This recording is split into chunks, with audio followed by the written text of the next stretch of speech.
नमस्कार दोस्तों, आप सभी का स्वागत है हमारे इस आदिसागर यूट्यूब चैनल में। दोस्तों, आज की यह सच्ची घटना है मध्य प्रदेश के एक छोटे से शहर देवास की, जहां पर डीएसपी साहब कैदी बनकर जेल में पहुंचे और वहां पर दरोगा ने उन्हें थप्पड़ मारकर शौचालय साफ करवाया।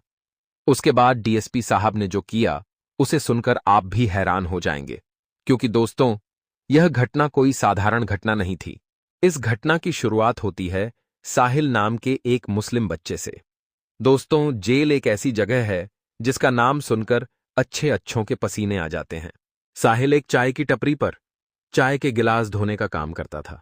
साहिल के माता पिता बहुत गरीब थे और वह इतने सक्षम नहीं थे कि वह साहिल को किसी अच्छे स्कूल में पढ़ा सके। इसलिए साहिल चाय की टपरी पर ग्लास धोकर अपने माता पिता की सेवा करता था और घर चलाता था। दोस्तों, एक दिन हुआ यह था कि साहिल जिस टपरी पर काम करता था उसके मालिक ने साहिल के ऊपर पैसे चुराने का झूठा आरोप लगा दिया था। साहिल के मालिक ने साहिल के ऊपर यह आरोप लगाया था कि साहिल दुकान के गल्ले से रोजाना 100 किला सबाने रुपए चुराकर अपने घर ले जाता था। लेकिन इसके पीछे की सच्चाई कुछ और ही थी। दरअसल साहिल के मालिक की दुकान में से पैसे साहिल नहीं बल्कि उसी मालिक का बेटा अभिनव चुराता था। जब साहिल ने यह बात अपने मालिक से की तो मालिक अपने बेटे से पूछने की बजाय साहिल को पीटने लगा और साहिल को कहने लगा कि तेरी इतनी हिम्मत कैसे हो गई? तू मेरे बेटे को चोर कैसे बोल रहा है? क्या मेरा बेटा चोर है? क्या मैं अपने बेटे को पैसे नहीं देता हूं जो वह मेरे गल्ले से पैसे चुराएगा? तब साहिल के जो मालिक रहते हैं वह मालिक साहिल के खिलाफ थाने में झूठी रिपोर्ट लिखवाकर उसे जेल में बंद करवा देते हैं। अब दोस्तों, कुछ दिन हुए थे और साहिल को चोरी के इल्जाम में 3 महीने की जेल की सजा होने वाली थी। लेकिन वहीं पर संजीव वर्मा नाम के डीएसपी साहब अपने पद पर नियुक्त थे। दोस्तों, संजीव वर्मा बेहद ही करुणामय एवं कर्तव्यनिष्ठ अधिकारी थे। संजीव वर्मा कभी भी हिंदू और मुस्लिम में फर्क नहीं करते थे। वह सब धर्म को एक समान मानते थे और सब धर्मों का सम्मान करते थे।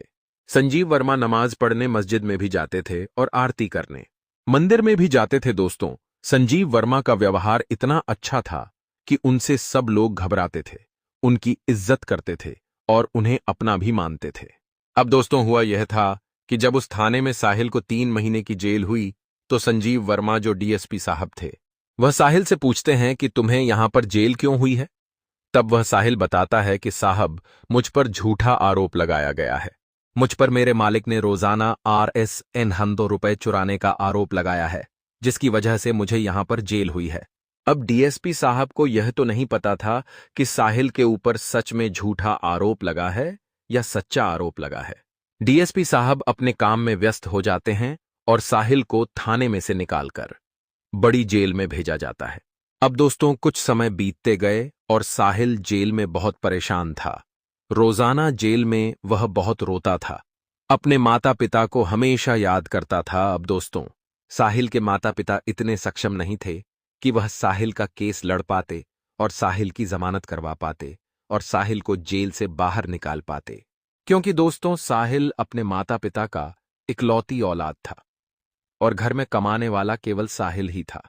दोस्तों, जब साहिल के माता पिता साहिल से मिलने जेल में जाते हैं तब साहिल अपने माता पिता को बताता है कि यहां पर मेरे ऊपर बेहद अत्याचार हो रहा है।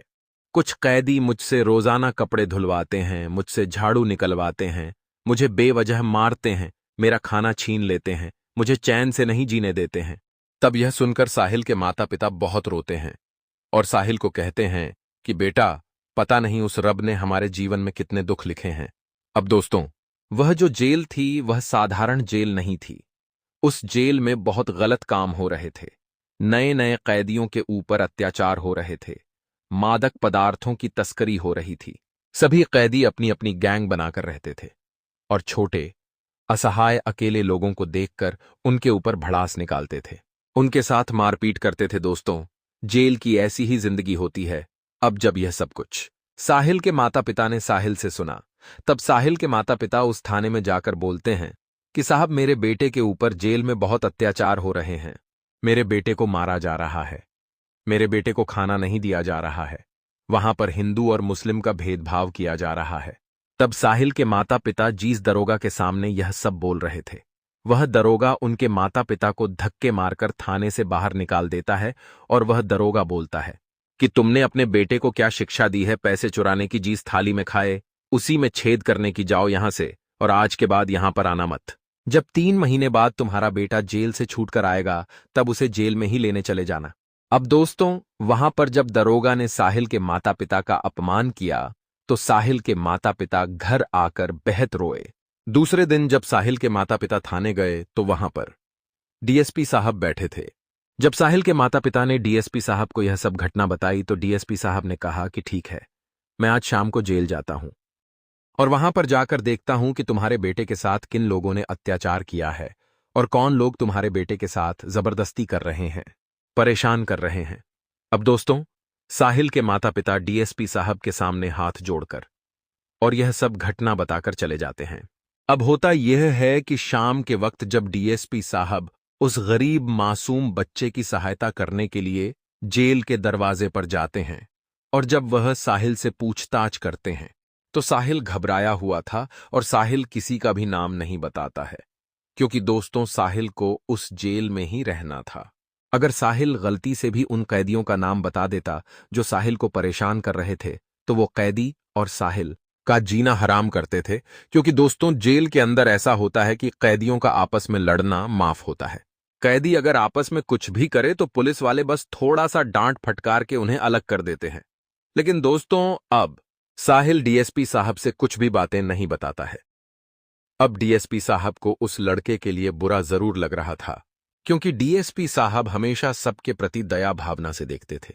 डीएसपी साहब को यह जरूर पता था कि साहिल उसके माता पिता का इकलौता बेटा है और अगर गलती से भी जेल में साहिल को कुछ ऊंचा नीचा हो गया तो जेल से बाहर निकलने के बाद साहिल के माता पिता का ध्यान कौन रखेगा। अब दोस्तों साहिल और डीएसपी साहब को यह सब नहीं बताता है तो डीएसपी साहब जेल से वापस अपने ऑफिस आ जाते हैं। ऑफिस में डीएसपी साहब बैठकर कुछ देर अपना दिमाग लगाते हैं और वह यही सोचते हैं कि आखिर उस बच्चे पर हो रहे अत्याचार का जिम्मेदार कौन है। क्या मैं जो डीएसपी पद पर हूं, मैं हूं या उस जेल के अंदर जीतने भी दरोगा है वह है। अब डीएसपी साहब को उस बच्चे को तो बचाना था, क्योंकि उस बच्चे के ऊपर बहुत अत्याचार हो रहे थे और जेल के अंदर हिंदू मुस्लिम का भेदभाव भी बहुत हो रहा था। तब दोस्तों डीएसपी साहब दिमाग लगाकर कैदी के कपड़े पहनकर उस जेल के अंदर जाते हैं। अब क्योंकि डीएसपी साहब को जेल के अंदर कोई पहचानता नहीं था, क्योंकि डीएसपी साहब को यदि कोई पहचानता भी तो वह डीएसपी साहब को जेल के कपड़ों में तो बिल्कुल नहीं पहचान पाता। डीएसपी साहब कैदी के कपड़े पहनकर उस जेल में जाते हैं और यह बात डीएसपी साहब सबसे छुपा कर जाते हैं। लेकिन डीएसपी साहब जैसे ही जेल में प्रवेश करते हैं तो जेल के दरोगा भी डीएसपी साहब को नहीं पहचान पाते हैं। जब डीएसपी साहब नए नए कैदी बनकर अंदर जाते हैं तो सबसे पहले तो कुछ दरोगा उनसे पूछताछ करते हैं कि है तू यहां पर क्यों आया है, तेरे ऊपर कौन सा केस लगा है, चल अगर आज तू यहां पर आया ही है तो कुछ दिन हमारी सेवा करना, शाम को आकर मेरे पैर दबा देना, मेरे पैरों की मालिश कर देना, मेरा शरीर कुछ दिन से बहुत अकड़ा हुआ है, मेरे शरीर की भी मालिश कर देना। यह बातें वहां के दरोगा डीएसपी साहब को बोलते हैं। तब डीएसपी साहब बोलते हैं कि ठीक है साहब, मैं आपका यह सब काम कर दूंगा।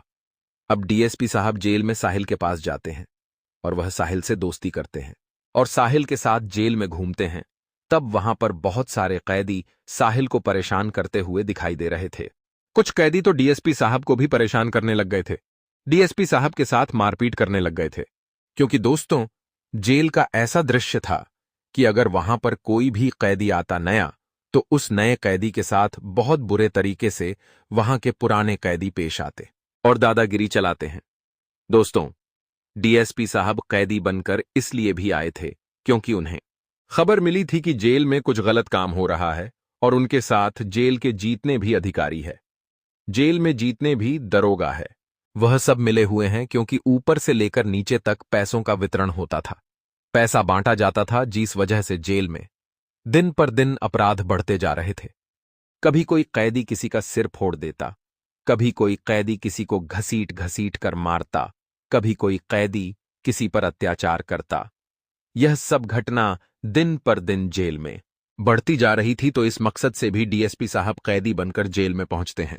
अब दोस्तों हुआ यह था कि जब शाम के वक्त डीएसपी साहब खाने के लिए लाइन में लगे हुए थे, जब सारे कैदी खाना खाने के लिए लाइन में लगे हुए थे, उसी वक्त कुछ दरोगा आकर डीएसपी साहब को बोलते हैं कि है नए कैदी, तेरा नाम क्या है। तब डीएसपी साहब अपना नाम झूठा बताकर उनसे कहते हैं कि मेरा नाम तो अभिनव है। तो वह दरोगा कहता है कि तू चल इधर आ। तब डीएसपी साहब कहते हैं कि साहब मुझे खाना खाना है, मुझे भूख लगी है, मैंने सुबह से कुछ नहीं खाया है, आप मुझे कहां लेकर जा रहे हैं। तो दरोगा बोलता है कि जितना बोला उतना कर, ज्यादा सवाल मत कर, और हमारे साथ आ तब वो हो। दरोगा सबसे पहले तो डीएसपी साहब को कहता है कि चल अपने कपड़े उतार। अब डीएसपी साहब भनक जाते हैं, क्योंकि डीएसपी साहब यही सोचते हैं कि आखिर यह दरोगा कपड़े क्यों उतरवा रहे हैं, तो डीएसपी साहब कपड़े उतारने से मना कर देते हैं।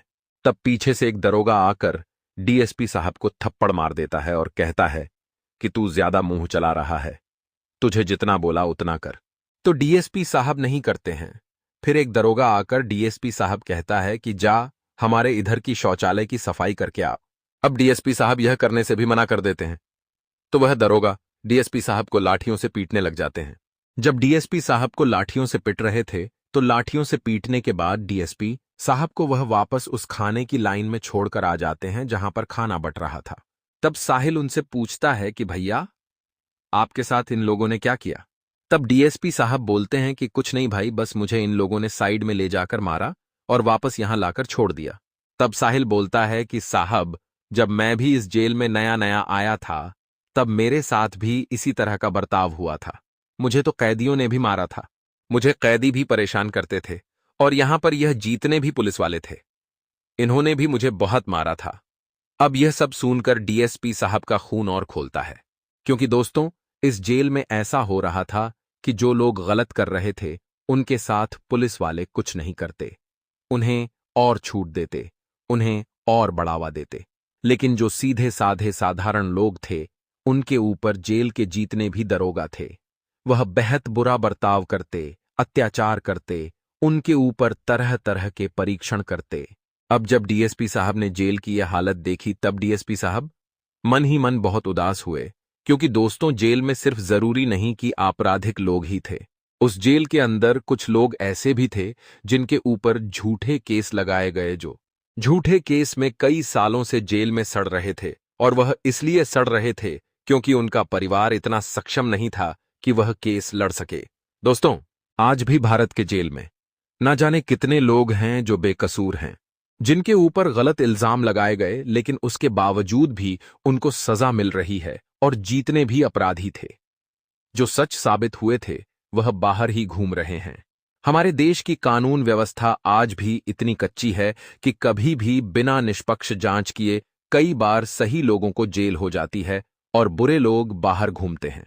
अब दोस्तों डीएसपी साहब जब यह सब दृश्य देखते हैं तो डीएसपी साहब मायूस हो जाते हैं, और डीएसपी साहब खाना छोड़कर पुनः उन दरोगाओं के पास जाते हैं और बोलते हैं कि आज तो तुम्हारी शामत आई है, आज तुमने जिस कैदी को मारा है वह कैदी कौन है, जब तुम यह जानोगे तो तुम अभी मेरे पैर में गिड़गिड़ाने लगोगे। तो वहां जीतने भी दरोगा थे, वह डीएसपी साहब को बोलते हैं कि हे कहीं का प्रधानमंत्री है क्या तू, यह कहीं का मुख्यमंत्री है जो ऐसी बातें कर रहा है, चल जा यहां से वरना एक बार फिर से पिटाई कर देंगे। तब डीएसपी साहब वहां पर जोर जोर से हंसने लगते हैं, और डीएसपी साहब उस जेल के जो मुख्य अधिकारी थे जिनके अंदर सारे दरोगा जेल के काम करते थे, उस मुख्य अधिकारी को बुलाया, और जैसे ही उस मुख्य अधिकारी को डीएसपी साहब ने अपनी असली पहचान बताई, तब यह दृश्य देखकर वहां जीतने भी दरोगा थे, जीतने भी कैदी थे, वह घबरा गए थे, क्योंकि उन दरोगाओं और कैदी सबको यह पता था कि हमने जिस इंसान के ऊपर गलत बर्ताव किया है, गलत चीजें की है, मारपीट की है, वह कोई साधारण इंसान नहीं था, वह डीएसपी साहब था। अब डीएसपी साहब जब अपना असली रूप उन सबको बताते हैं तो सब लोग डीएसपी साहब के पैरों में गिड़गिड़ाने लगते हैं, और जीतने भी दरोगा थे। वह सब घुटने के बल बैठकर डीएसपी साहब से माफी मांगने लगते हैं कि साहब मुझे माफ कर दो, मुझे नहीं पता था कि आप डीएसपी साहब हैं। अगर कोई हमें बता देता कि आप डीएसपी साहब है तो हम आपके लिए यहां पर बहुत अच्छी व्यवस्था रखते हैं, आपके लिए रोजाना बाहर से खाना मंगवाते हैं, आपके लिए टीवी वाला रूम आपको देते हैं जिसमें रूम पंखा और फ्रिज सब कुछ हो, तब डीएसपी साहब बोलते हैं कि मैं यहां पर कोई अपराध करके अंदर नहीं आया हूं। मैं कोई क्राइम करके अंदर नहीं आया हूं। मैं यहां पर सिर्फ इसलिए आया हूं क्योंकि मुझे खबर मिली थी कि जेल में कुछ काले काम हो रहे हैं। जेल के अंदर लोगों पर अत्याचार हो रहे हैं। जेल के अंदर नए नए कैदियों के ऊपर मारपीट और गलत तरीके से उनके साथ बर्ताव करने की सूचना मुझे मिली थी। इसलिए मैं यह सब चीज अपनी आंखों से देखने आया था और रंगे हाथों सबको पकड़ने आया था। तब वहां पर जीतने भी दरोगा थे। वह सब दरोगा डीएसपी साहब से माफी मांगते हैं और जेल का अधिकारी भी डीएसपी साहब से माफी मांगने लगता है कि साहब हम सबको माफ कर दो। हमें नहीं पता था कि आप डीएसपी साहब हो। तब डीएसपी साहब बोलते हैं कि आखिर तुम चाहते क्या हो? यहां पर लोग सुधारने आते हैं। हमारा मुख्य उद्देश्य जेल बनाने का यही है कि लोगों को समझ आए कि बाहर की जिंदगी और जेल की जिंदगी क्या होती है और बाहर जाने के बाद लोग अपने जीवन को कैसे जिए। लेकिन यहां पर तुम ही बुराइयों को बढ़ावा दे रहे हो।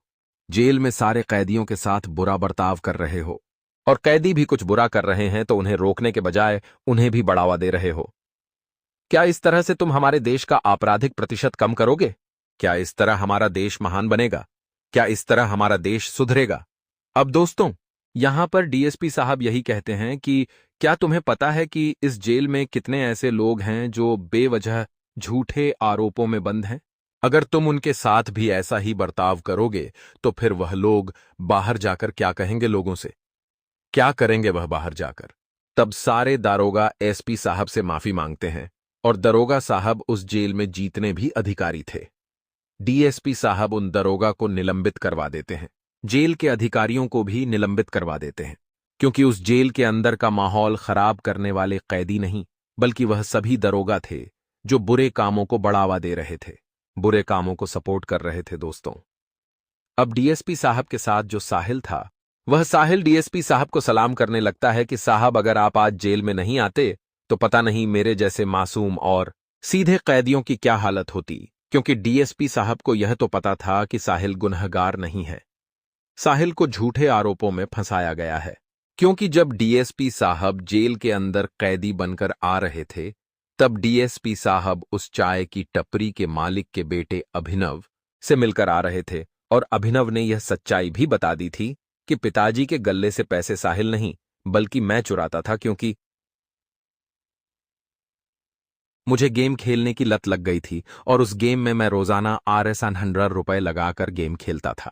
लेकिन दोस्तों, कहते हैं ना कि भगवान किसी न किसी रूप में आकर मदद कर ही देता है। साहिल के लिए डीएसपी साहब भी उसके रब बनकर गए थे और न जाने साहिल जैसे जितने भी लोग थे उस जेल में, वह भी डीएसपी साहब को नतमस्तक होकर प्रणाम करने लगे।